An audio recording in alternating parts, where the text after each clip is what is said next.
What's going on, you guys, man? Today I want to talk about, I'm messing around the ELM327, right? The OBDII dongle thing. But what I'm doing here is I'm messing around with some software that I wrote. And the link is below. You can just get the software itself, either APK or Android. This is Windows right here. Or you can get the code and mess around and build and see how I do this and everything else. But this is kind of the application itself is really about serial communications, specifically Bluetooth. It'll do USB on Windows, but it doesn't handle USB on the Android. Maybe later on, because I didn't want it to get too complicated, and it's already kind of complex. I mean, for people who are looking at the code, right? If you're not looking at the code, it's kind of a bummer that it does. You know what? I'll add it coming down the road a little bit. You're right. I should add that in there. Anyways, so what we got here is I'm sending. All right, but I got the wrong device. Okay, so this is cool because it disables everything. It's like a real app almost. This is basically the Hello World format that you get, and I took it and I didn't even mess with the colors. There's a lot of stuff I didn't do right about. This app is about serial communication, but I'm messing with the ELM327. So. Alright, so that I got the wrong. So this is nice. This thing opens up a list, the app, right? So actually the one that's on right now is the vpeak.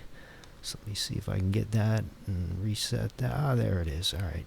So one thing that I don't know if you knew about the ELM327, every time you set the protocol, or it searches for a protocol and finds it, it'll set the memory, and if you my app won't do that. What you have to do is if you set AT memory off M0, what that does is it tells it not to specifically write anything that it finds in terms of the protocol, right? So if I want to know what the protocol it sees right now, ATDP. Now we just reset it, so it should just be auto, right? It hasn't tried to determine what protocol it is. So I got the simulator running over here on some 90-something protocol. Alright, so let's see if it'll... Now, the way that you force the ELM327 to go from auto to find the protocol is you typically just ask for the supported pids, which is 0-100s. So now what you'll see is this thing will go into a situation where it will... Alright, now, see how it says searching? And then, see this? It says searching. I don't know, I can't highlight that. And then if I do this again, right, it'll just come back with the data, because now it knows where. Here's the other thing, right? It's echoing what I'm sending, so it's ATE0, right, and that'll get rid of the echo. So let's go back to that 0-100. Okay, so now once it's found the protocol, then it'll just start talking, right? The spaces too. ATS0, get rid of those spaces. Let's go back to this. And 0-100. What happened?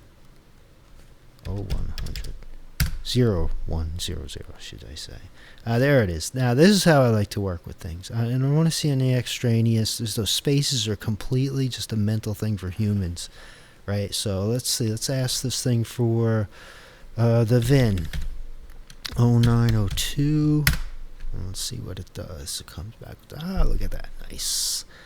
So now there's a lot involved in there, right? Because it's like a multi-response. It's not parsing anything, but it's in the code to sort of wait for that last character to come, so it gets everything. What's another? So now this is talking. Now I actually have this USB serial here, right? And if I hook up to that and I send, it's going to have a problem, I think, right? It's like, whoa, it's unable to connect.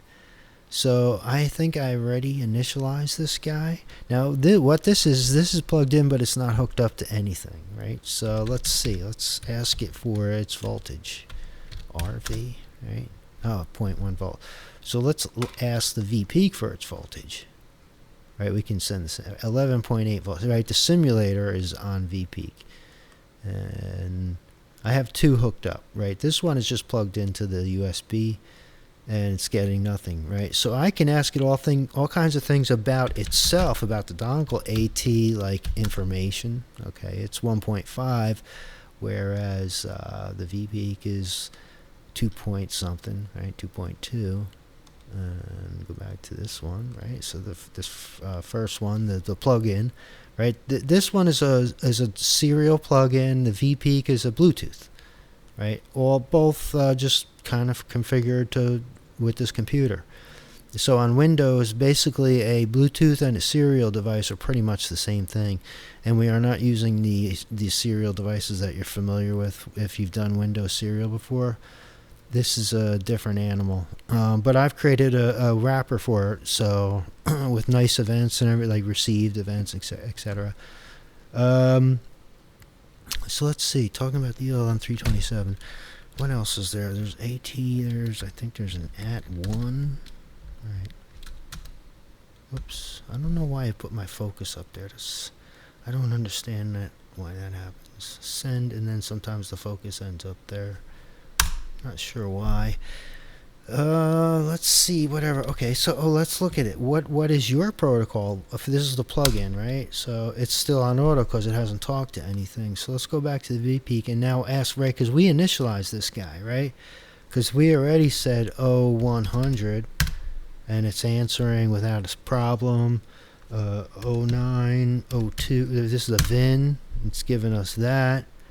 What else can we ask for? We can ask for. Okay, it's got four DTCs, so it's 03, right? Is how you ask for DTCs, right? So there we go, 4. Right? I'll send it to 2 or 1 DTC, and then send it again. And that's what you get. 195 is the 1 DTC. And I'll add 1. And get it, right? There's 196. This simulator goes 195, 196. It gives you 1 to 4 DTCs, and they're just in a row. 195, 196, 197, 198. So I'll set it to 4, right? And you see what I mean. So now we're getting 4 DTCs. Boom, right? So... So that's really all. So if you wanted to actually, so this is what you have to do. If you wanted to just read the DTCs from your car, right, this is what you do exactly. Let's say you found your dongle and you're like, oh, this is my dongle. You go ATZ. Right now it's completely reset. So you go so the first thing is ATZ. And then ATM0. And then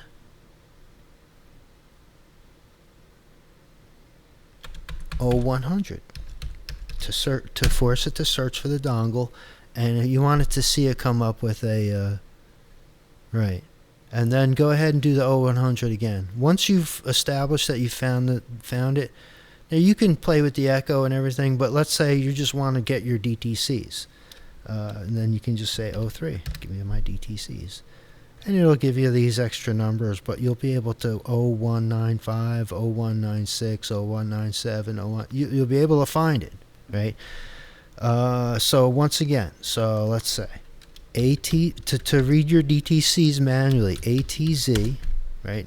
Resets everything. ATM0.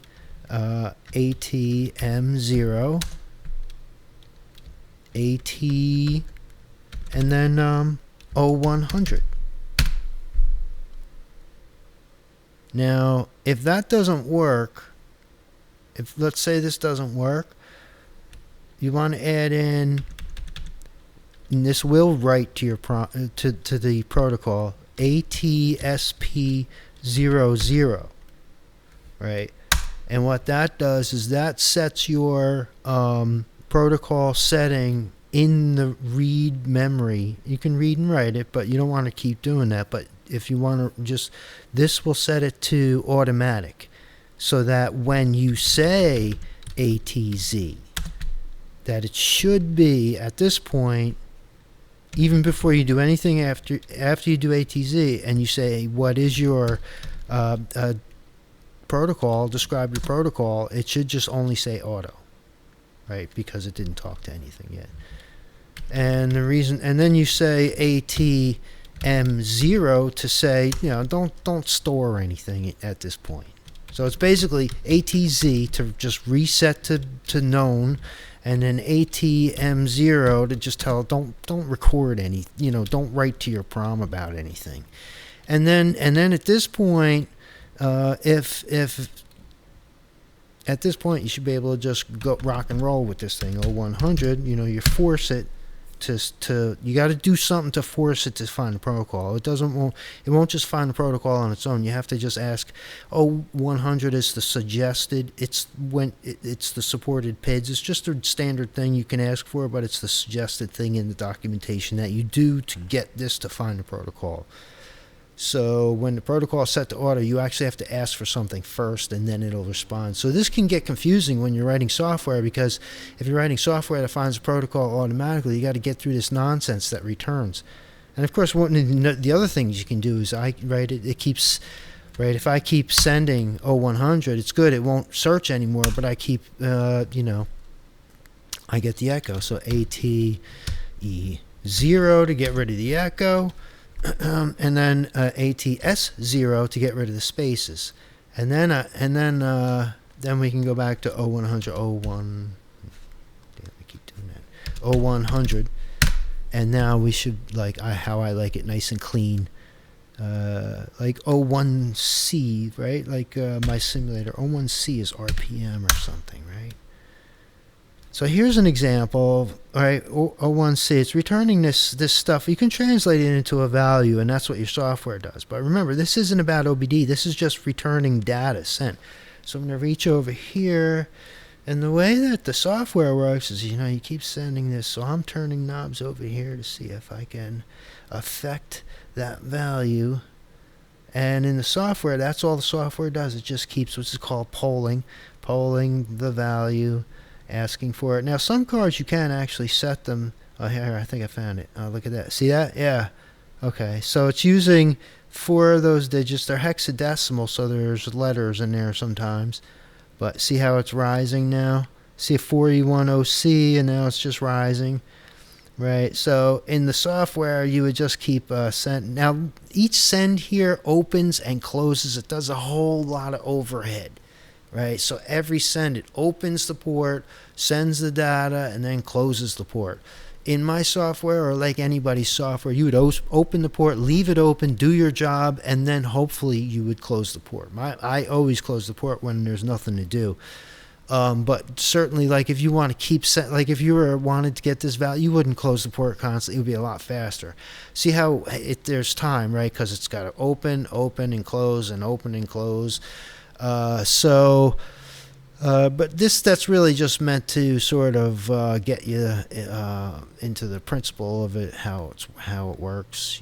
There's a couple other PIDs in here. I don't know. There's some other values in here that you can get. Of course, like I think we did, you can get the whatchamacallit, you can get. What's the matter with me? You can get the DTCs, and then 0902 over the VIN. I'm just trying to think of what I can remember here. There's the VIN, multi-line response. I can ask the thing, ATDP, describe your protocol that you're using right now. So it's set on auto, but it tripped and it found this other one here. I will change the protocol on my simulator to something like, I don't know, 29-bit something or other. Let me see. All right, so on there. Okay, let me just shut this. Sorry, I'm just like bugging out over here. Let me turn that on and off. I just wanted to reset everything. Let's see. Okay, so this is 29-bit something or other. I think I set this to. So now let's, without changing anything here, right? Let's just go for the 0100. I think it should probably error, right? It's give me a can error maybe, or something should go wrong. Yeah, it's like, oh no, because I've reset the dongle. So no, all right, let me do this. ATZ, right? Okay, I changed the protocol, right? So this is what I'm doing. ATZ, ATM0, don't write anything, right? So that gets me out of the woods, out of trouble. And okay, AT, describe your protocol, should just be auto, right? Okay, so echo off, yeah, and then spaces off. All right, now we're in the neighborhood. All right, so ATI information. 2.2. Okay, so okay, so now I'm gonna search. Okay, describe your protocol. I think I just did that. Okay, it was just auto, right? Now I want to force it to. Now it doesn't know what protocol, but it's ready and open-minded about it. And it was set as to in the memory as written to default to auto. So now I'm gonna force it to find 0100. That forces it to find something or nothing. So it's out there. It should return with the searching thing. Blah blah blah blah, and then come back. Oh, no response. Oh, that's pretty harsh. It's harsher for created, right? So let's see what happens. Oh, see, looks like trouble in paradise over here, man. Come on. Something's okay. All right. See, now in my software, I would keep retrying that, and you would never even know that's happening, or you might notice like it take a little longer to connect, but that's what happens sometimes. It doesn't connect up right, or the chip takes a minute to catch up.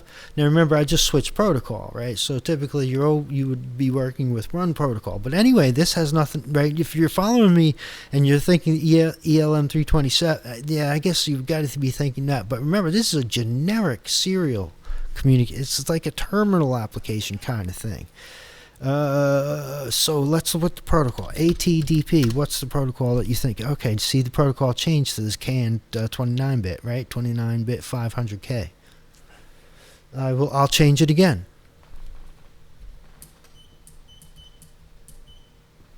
Now it's 11-bit something or other. Let's see. Let's see what it thinks. It still thinks it's 29-bit. So let's ask for a 0100 and see what happens. It should get an error. Oh, right, that's what happened before I created an error. No data. No data. See, now that's the ELM327's response. That's not anything in my software here. I don't have anything saying no data. All right, so that's interesting. All right, so what I will do is I will now ATZ, and this is what you have to do every time you do a connection. You restart it. This is an initializing connection. ATZ again, and then because I changed the protocol, I'm talking to a different car now. ATZ, SP. Wait a minute. ATZ. Sorry. ATZ. Reset everything. ATM0. Don't write anything to the memory. ATE0. Don't repeat what I'm saying. ATS0, I don't want to see spaces. Okay. AT, describe your protocol. Auto. Okay, very good. Now I'm going to force it to get, I set the protocol to over here according to the thing to some 11-bit something or other. So let's see. 0100, just generally. I could, let me see. Maybe 0902 asking for the VIN will do it. I think that might force the protocol search too. Here we go. No response. Okay, maybe it didn't like that. Now remember I had trouble before when I changed the protocol. Alright, let's go with the old. Oh, look, it didn't even do anything. Now I have a feeling, yeah, that's what I thought. Alright, it's coming back with all this crazy stuff. Oh, right, because in this part of the simulator, in this mode, it gives me a crappy VIN, right? That's what it reports. It gives me an invalid VIN. So it's 0100. Right. And then 010C. Oh, that's the only PID I just know offhand right now, which is the RPM. Yeah, there it is. Okay, all right. But like say AT, describe your protocol, and now it's going to be 11-bit something, right? CAN 11. See that? CAN 11, 500, right? So let me set it to a little bit more exotic one. So let's see. Well, to me, it's a weird one. I don't like it because the simulator seems to not work all the time, but it's the KWP 2000 slow protocol. So let's see. Let's just see if we can pull a 0100 out of that guy. Oh, okay. I had a period there. Don't do that. All right. So, okay. CAN error. Nice. That's what I was looking for. Okay. So now let's do this. ATZ. Boom. All right. Now we reset everything. AT M0. I'm not going to set everything else, right? ATM0. Well, actually, the echo thing annoys me, And while we're at it, we just have one last thing. Okay, so now we got AT, describe your protocol. Okay, describe your protocol is auto. Okay, now I'm going to ask you to find the protocol, and I just set it to KWP slow in it. So let's see, 0100, give me your PIDs, KWP slow in it. Does it respond? Ah, it does. Look at that. Okay, so now, do you have a 0902? Do you have a VIN? I think this one does in the simulator. Oh, come on, come on. Yes, you do. Yes, you do. Wait a minute, wait a minute, wait a minute. No, you do. Am I hitting this right? Oh, no, you know what? You know what's up? Let me reset the... See, the simulator's kind of crappy.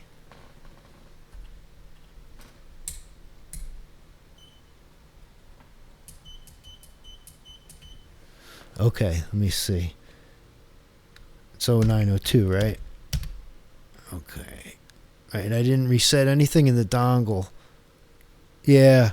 See, this is yeah, it gives me an actual VIN here. And watch this. AT describe this protocol. Right? Look, here it's the slow ISO KWP 5 baud whatever. Okay, and 0100, everything will work almost. It'll give me parameters like RPM, right? Yeah. Why are you sending that back to me? Okay, are we echoing now? ATE0, can we... Oh, did I do all that? Oh, I didn't do that. Alright, fine. S0. Oh, now I allowed it to write that protocol? I wonder. Okay. Well, let's say at this point, I don't know if it wrote this protocol as a default, because I didn't hit MO, right? Right? I don't know. Did you guys watching? All right. Okay. So let me see. AT describe your protocol. Right. Okay. But if I ATZ here, is it gonna now still AT describe your protocol? No, okay, all right. See, at that point, if it would have saved it, it would have come up and said the protocol that it was just using, but it didn't save it, so that's good. I didn't write to the damn... I don't know if you caught that, but I'm just messing around. Let's see. So, right, so 0902, I keep doing that. That's the VIN for this other protocol. Come on. All right, so let me change the protocol to... another one and see if we can generate a can error. Alright, there we go. Hopefully get a can error here. Yeah, let's ask for the VIN. No, you're good. No, come on. Okay, come on. 0100. Yeah, come on. 0100. No data. See, this freaking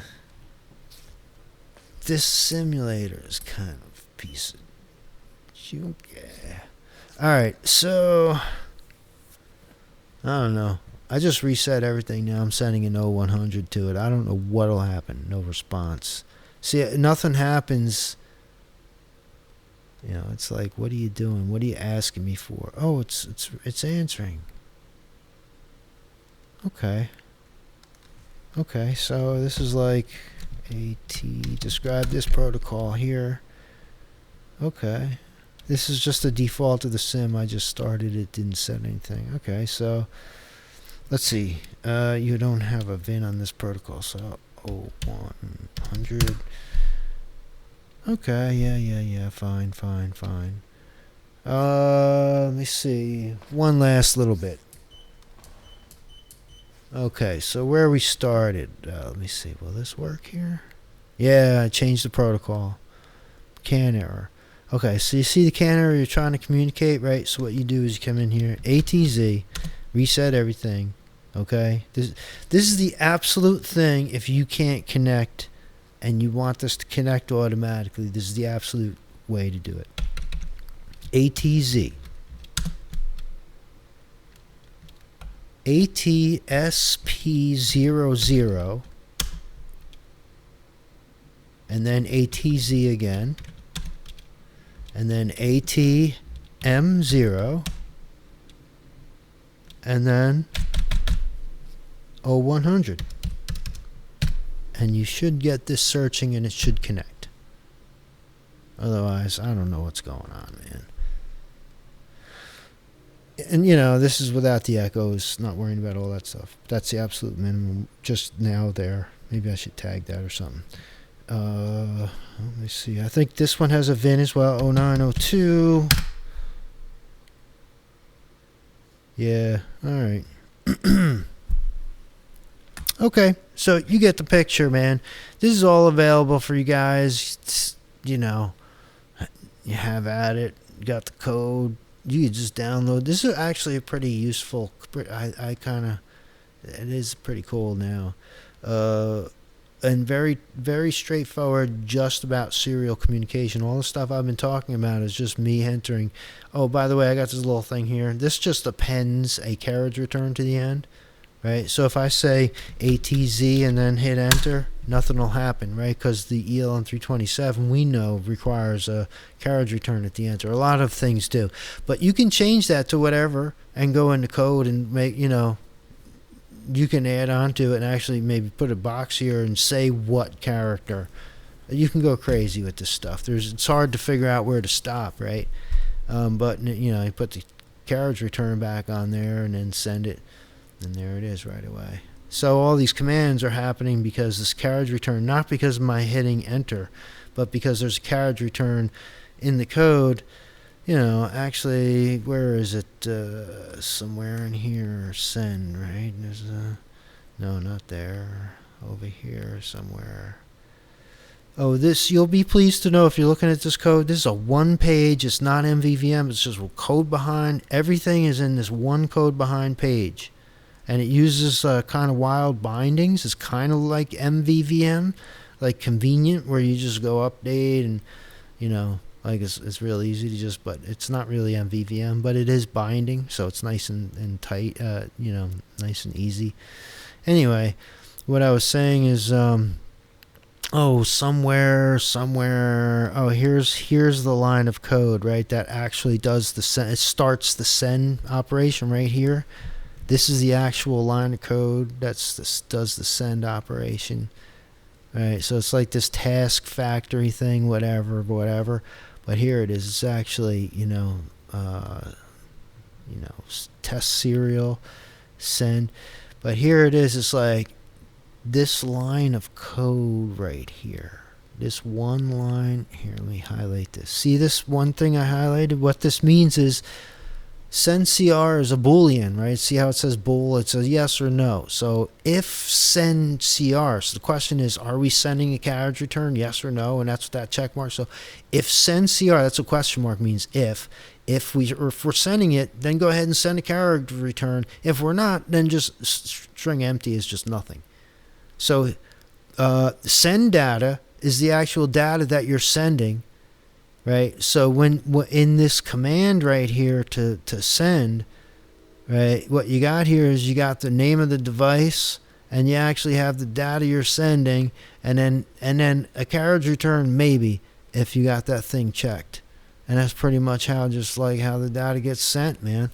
The crazy thing about this application is this is all asynchronous, right? So this says start send data, right? So you call this, and the code comes in here. And it hits this, and it just passes this by, and this is gone, right? So this whole idea of like, I'll get into the coding at some other point in time, but this whole idea of like, you know, you, and that's when you click this button, it just says, you know, start sending data, right? So it just grabs the stuff in the boxes and sends it. So, you know, you just start the process and forget about it. It's fire and forget, you know. And then what happens is it'll come in at some other point in time, you know, when it comes back on this right here on this received end, and then we just get the data. Boom. Here's the data collect, and I kind of labeled it so you could find where everything's going on. Get the data, come in, you know. And if you know the ELM320, now this is kind of specific, you know. So this is kind of the parsing part, but the ELM327, after every bit of data you get from it, it sends this command, except for when you're monitoring, but we're not touching that here. So what this does is it's like, hey, look, man, you know, it comes in, if we don't find this character, man, get out of here, return, get out of here, and keep going until we do. And then if it doesn't, then once you get this character, then you're good. Now we're transferring the data over to this received data, and then we're like, oh, we received the data. Oh, look, we received the data, and we're showing off, displaying stuff. And then we close the port, and then we're done. And that's the whole process, man. But this piece of code right here, on device event, this thing's just floating over here. Nobody calls this. This just gets called. We hook up to this. We say, what do? We say something like right here. Something. Where do we say? You know, we're just like, look, man. When an event happens on the communication device, we want you to call this method over here. We want you to call this function over here. I'm just looking for where. Yeah, here it is. Right? We're saying on the serial device, right? When there's a communication event, we want you to do this callback, which is what we were just looking at. We want you to go to this function, right? And well, this is actually a pointer to that function. It's a delegate, but it's basically that function. So it's like, hey, look, and then that function figures out, right? It's like, oh, what happened? Was it an error? Or was it we were connected as client? They don't do nothing. It just says, doesn't do nothing. But disconnected, right? If you're disconnected for some reason, you want to, be able to send again. So you got to do things like that. But if you're at the receive end and you're handling the data, right? I don't know if this is the right video for this because I don't know how long I've been up here. So, yeah. Anyway. I mean, this is wild stuff. Anyway, it's a pretty good, solution here. And it's really not about MVVM. It's not about MAUI, but it is about, doing serial communication and across platforms, right? Because, you got Android over here. And you got communication stuff here, Android Bluetooth device, as a matter of fact. And then you got Windows over here, and Windows, where it's communication, Windows MAUI serial device, which uses the infamous, am I yelling at everybody? What is that communication? It's the newest version, the newest incarnation of here it is Windows devices serial communication serial device. That's it right there, man. This is because this doesn't have any events on this guy. I wrap this inside of this MAUI serial device class, and I provide some events. Let me see. Let's just drop down to the class. What we got there? We got a communication event, right? So, and then if you go to the communication event, there's all kinds of communication. It's like a winding maze. See, we support all these. That one event here in the MAUI serial device class supports all of these different types of events that are never happening at the same time, so that we use one event to indicate, and we just indicate an enum to say this is the type of event that's happening, right? So this is one communication event showing all those. All right, it goes on and on and on. Here's the other thing, right? In this MAUI program, here's how you center the window and put it in the center right here in this MAUI program. This is how you get a Windows window to float in the center. Right here, there's a little tiny bit of code right here. This will get your window in the. This will get your window in the center. Right. Let me set this to Windows. Right. See how that lights up? It'll get your window move and resize. MAUI window. Let's see what else in here. You could do all kinds of crazy things. from here. And this is weird, right? This looks kind of campy and crazy, right? But this is how everything's done in MAUI, man. We're using these preprocessor directives. And you notice when you change what you're looking at, your context, right? See how this is grayed out? Well, that would be grayed out, right? But this is lit up because it's Windows and we've set to Windows. But if we were doing Android, and it's really just a matter of looking at things, and it's because it doesn't. This really doesn't affect anything because sometimes I've worked on it with it gray. Anyway. What else? There's, okay, so there's not a lot in pictures or icons or any of that kind of crap. This is all about code. This is an asynchronous application. So, you know, I don't know. Did we really touch upon that this is asynchronous? I mean, it's, let me see. So, let's see what takes, let me see, 0902, right? So if I send that, right? See how my app is not frozen or anything? But it's doing stuff in the back, right? See, it's multi-threaded, nice and loosey-goosey, right? The application is nice and easy going. It doesn't give you that nasty, like, yuck feeling, you know, just tasks, parallel tasks and stuff. All right, that's it, man. Thanks a lot for coming by. I appreciate it, man. I hope you can use this. Remember, this is just a generic app, but you know, we're all just doing our thing. All right, you have a great, awesome, you know, day, night, and everything else is coming up. All right, I'll catch you guys. Bye.